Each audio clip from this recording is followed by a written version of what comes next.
Hello everyone, Mr. Matthew Phelps here, coming at you in a time of need to talk about what I think are the best albums of 2025 so far. 2025 has already been, I think, a pretty awesome year for music, okay? And there's a lot of great albums still to come out. I mean, just this past week, the new album by Alex G came out called Headlights, a huge album. His first album, or his previous album, was #1 on one of my lists. Albums like Double Infinity by Big Thief is coming out. Tyler, the Creator, just announced or hinted at an album that might be coming out Monday called Don't Touch the Glass.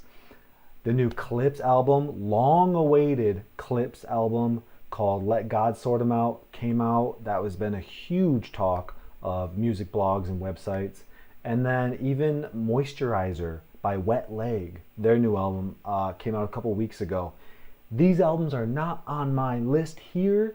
I'm still trying to process and think about them, but I'm super excited to see where they fall in the rankings of the rest of my albums.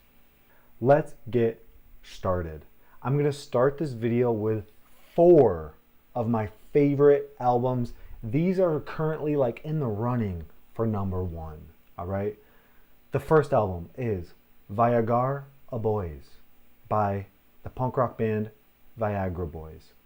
This album has some of the wildest, insane lyrics you will ever hear in a rock album. It's super wild, super fun, and I just think it's an artistic achievement for this already, I think, pretty prolific band.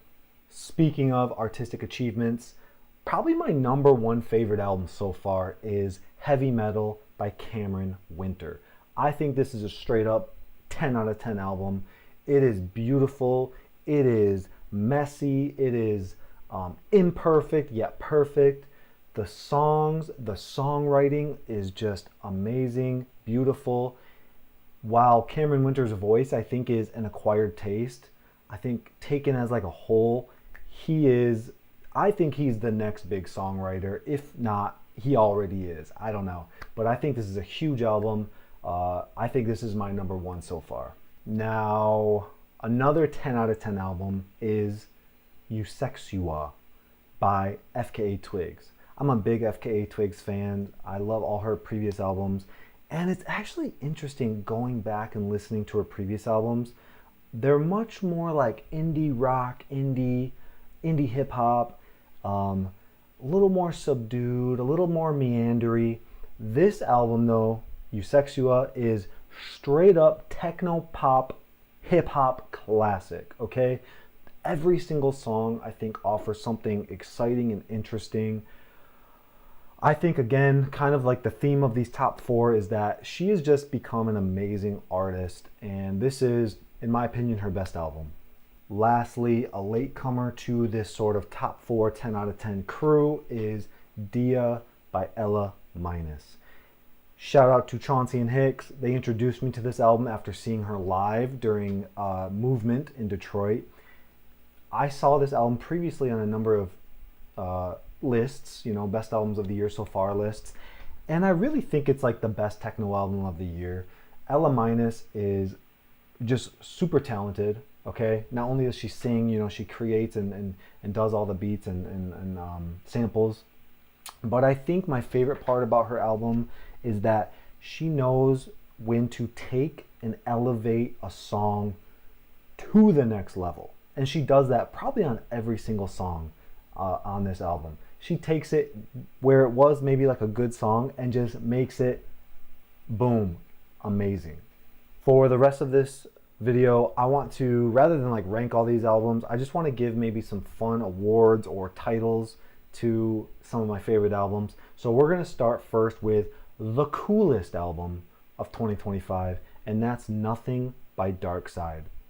Another one of those kind of instrumentation, sample heavy albums. Lots of interesting genre work on this album. I just think this is going to be one of those classic albums that's not only highly sought after, but is used often, maybe at parties or just to chill at your house. It's just such a great, cool, chill album. And I hope it doesn't go unnoticed. I hope more and more people check it out. The most underrated album of the year is Forever How Long by Black Country New Road. This album had a lot to live up to. Their last album, Ants From Up Here, was one of my favorite indie albums of maybe even the last 10 years, okay? Shortly after that album's released, the lead singer left the band, and the rest of the band had to figure out what to do next. Thankfully, they're all incredibly talented musicians and songwriters, and so despite the change in lead singers and writing, I think because of that, a lot of people kind of glossed over this album. I still think it's just as a major of an achievement. It is one of those classic indie rock albums that I don't think really exist much anymore. Sort of those ensemble albums with tons of like live instrumentation and upbeat and maybe like life-affirming lyrics. I don't know. Again, Forever How Long, check it out. A very positive, interesting, happy album. The Out of Nowhere award goes to the band Jadu or Jadu Heart for their album Post Heaven. Again, another album recommended to me by my friends.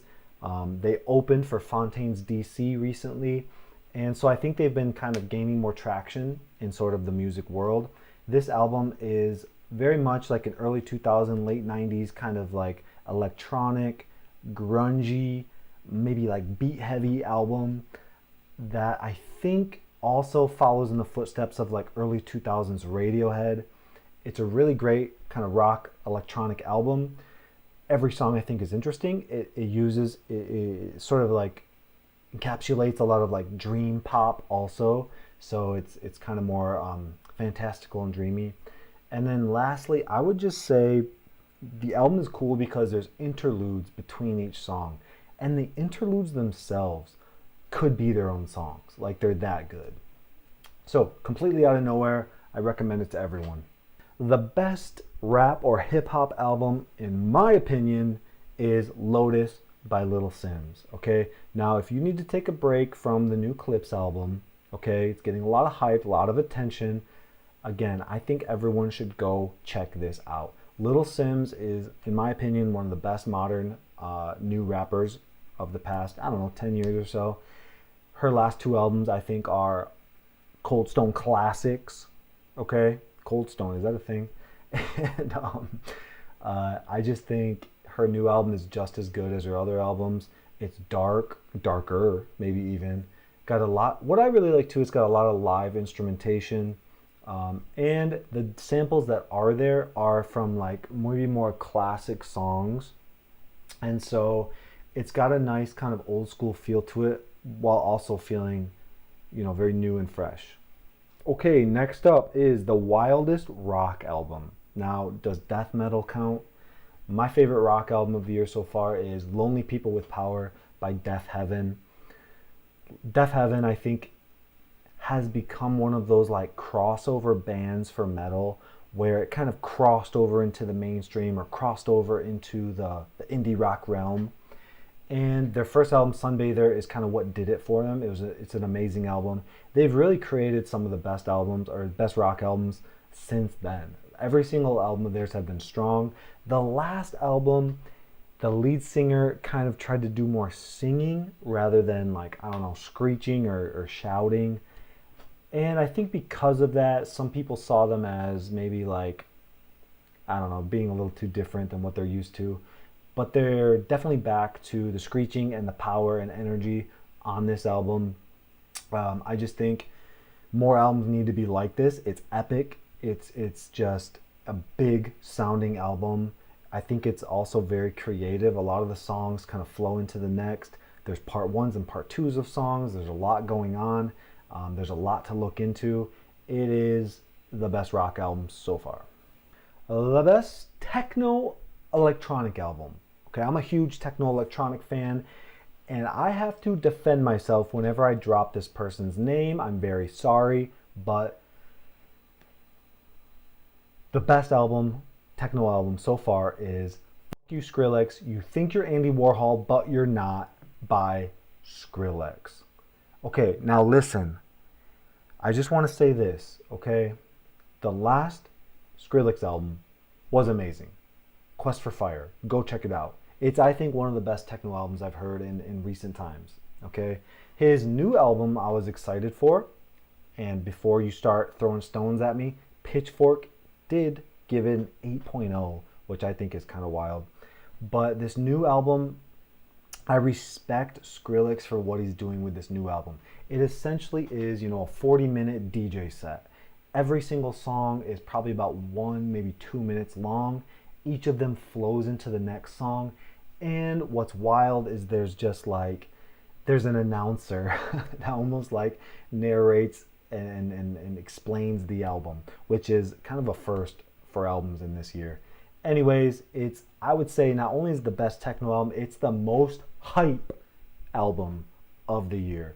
If you're trying to work out, go for a jog, have a party, throw this on, and it will get your energy going.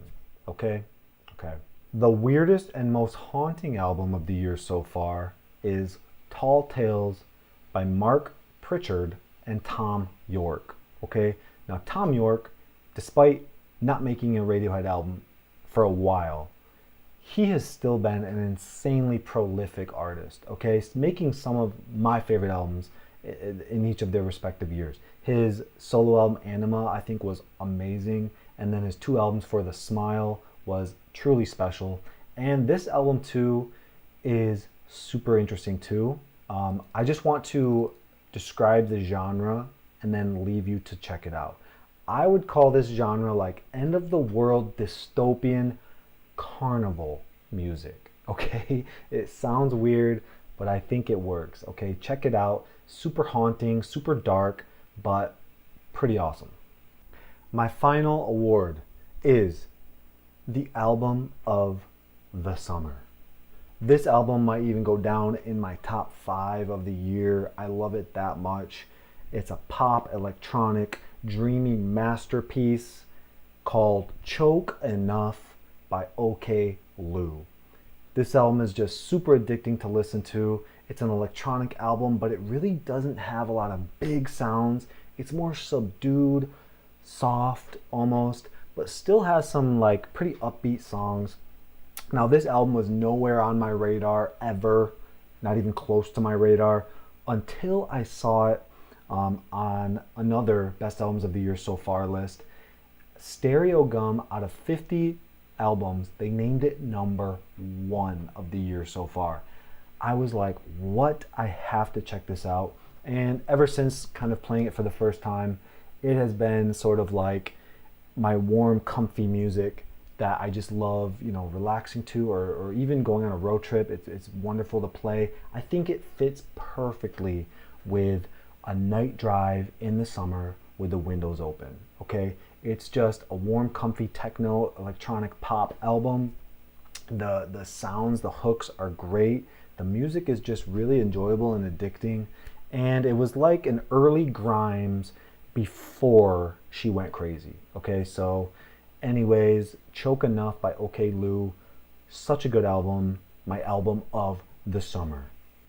That about wraps it up, folks, okay? Those are some of my favorite albums of the year so far. It's going to be a wild year for music. I'll see you towards the end of the year with my favorite albums of the year list, okay? Detailed for you. And hopefully you found something new to check out. If you hate these albums or if you love these albums, feel free to reach out and let me know. And what have you liked? What have you enjoyed? Feel free to let me know, either on my socials or on this little YouTube video comment section. I don't know. Who cares? Who cares? Okay. Anyways, hope you continue to have a great summer and a great fall. I'll be recording more videos very, very soon, specifically in the world of education. If you're interested in politics, every week I do like a live debate or discussion. Check those out. And anyways, I love you all. Have a wonderful rest of the summer. See you all later. Bye-bye.